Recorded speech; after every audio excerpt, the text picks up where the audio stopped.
Maintenant, je vais partir vers une proposition.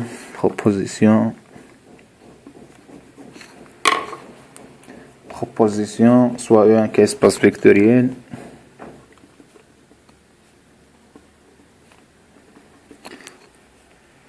Et soit f sur espace vectoriel de E.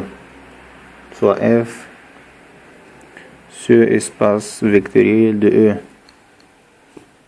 Alors, première,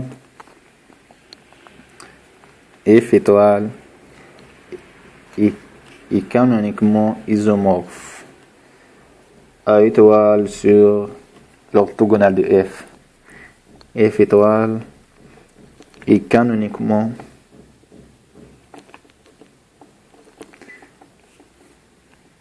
isomorphe à U étoile sur l'orthogonale de f. Deuxième, U sur f étoile est canoniquement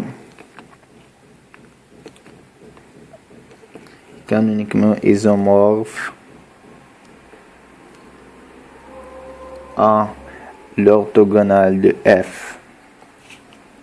Démonstration.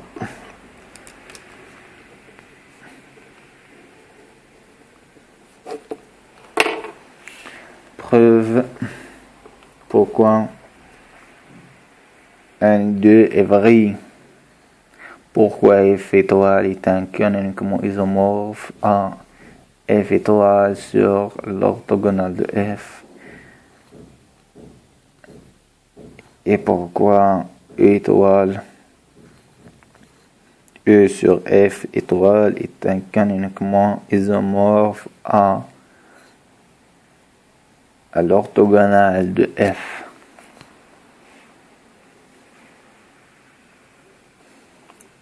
soit une application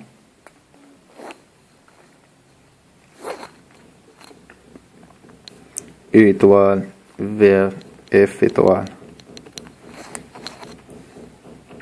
L'application à chaque phi appartient à E étoile, phi correspondant sur la restriction à f, alors phi linéaire.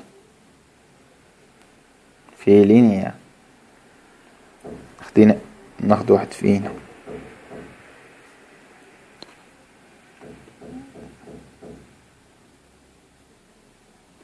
واحد فيه appartient واحد application gamma de phi étoile vers f étoile. soit واحد gamma ولا alpha appartient à E étoile vers alpha vers phi de alpha.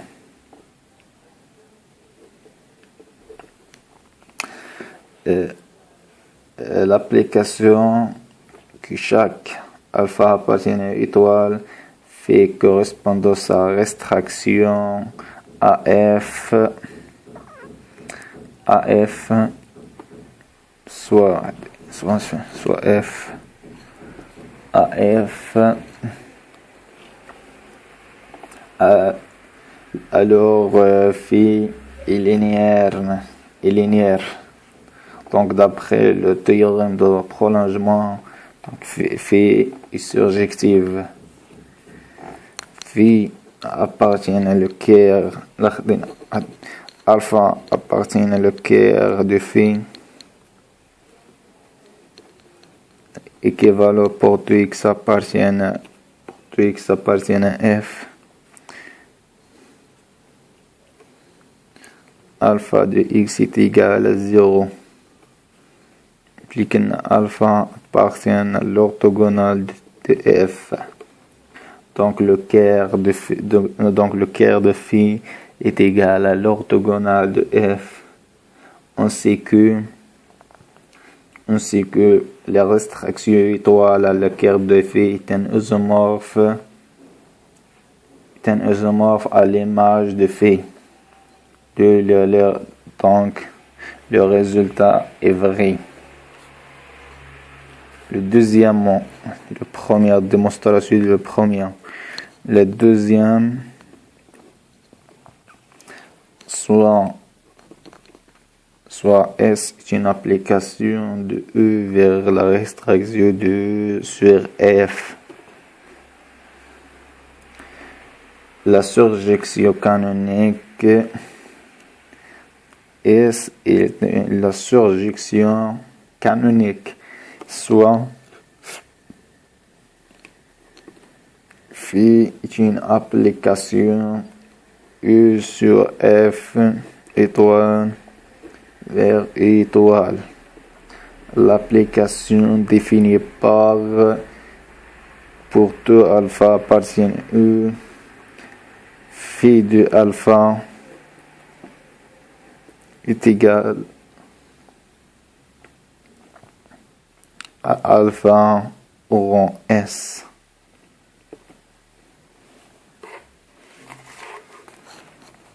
Donc, alors il est clair que phi est linéaire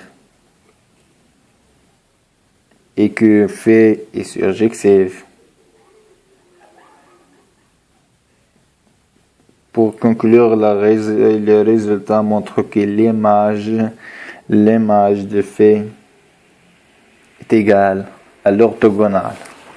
L'image de phi est égale à l'orthogonale de F.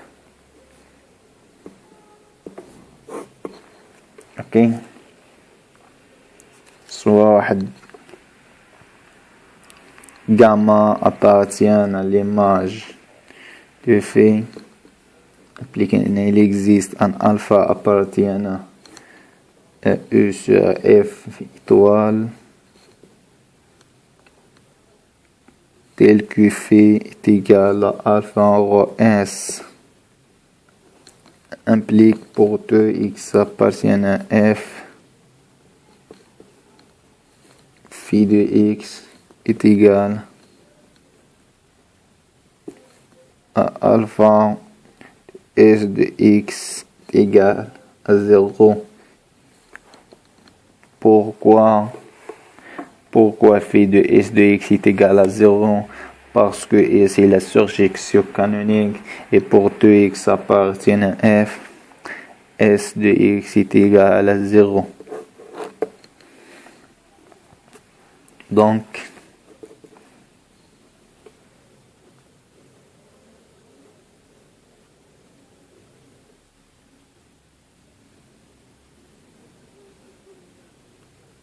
non. Gamma appartient à l'image de phi. Il existe tel que phi est égal à l'image de phi. Donc, soit gamma. Donc, gamma est égal à gamma. Et pas, c'est gamma. Donc, gamma appartient à l'orthogonale de T. Donc, l'image de phi est égale à l'orthogonale de F. Réciproquement n'est pas égal, n'est pas inclus. D'abord réciproquement, soit phi appartient à l'orthogonale de F. Soit F appartient et soit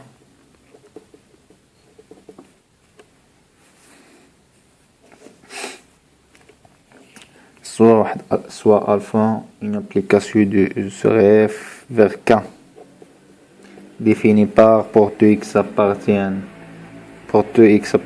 E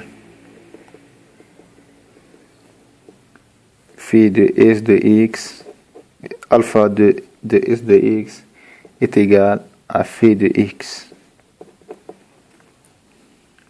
Alors phi est bien défini, alors alpha est bien défini. Pourquoi? Car si S de X est égal à S de Y, alors X moins Y appartient à F, donc alpha de X moins Y est égal à 0. Ok? Donc l'image est égale à l'orthogonale de I. Donc E sur F étoile est canoniquement isomorphe à l'orthogonale de F. Quel que soit x, s de x est égal à phi de x. Alors F est bien, car si s de x est égal à s de y, alors x moins y appartient à F. Donc, impliquant alpha, c'est phi de x moins y est égal à 0. Et par suite, phi de x est égal à phi de y. Donc, phi de s de x est égal à phi de s de y. Donc, ainsi,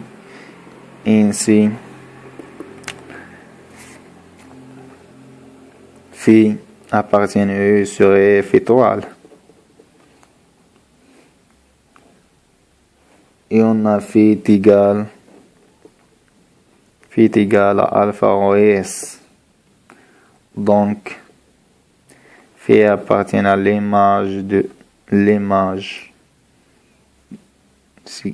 Donc, c'est gamma. Si gamma n'est pas phi, c'est gamma. C'est gamma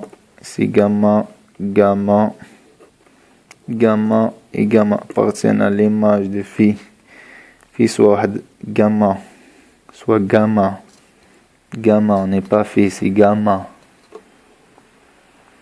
Donc, gamma appartient à l'image de phi. Donc, et par suite, E sur F étoile est un isomorphe à F. Donc, U sur F étoile isomorphe canoniquement vers l'orthogonale de F.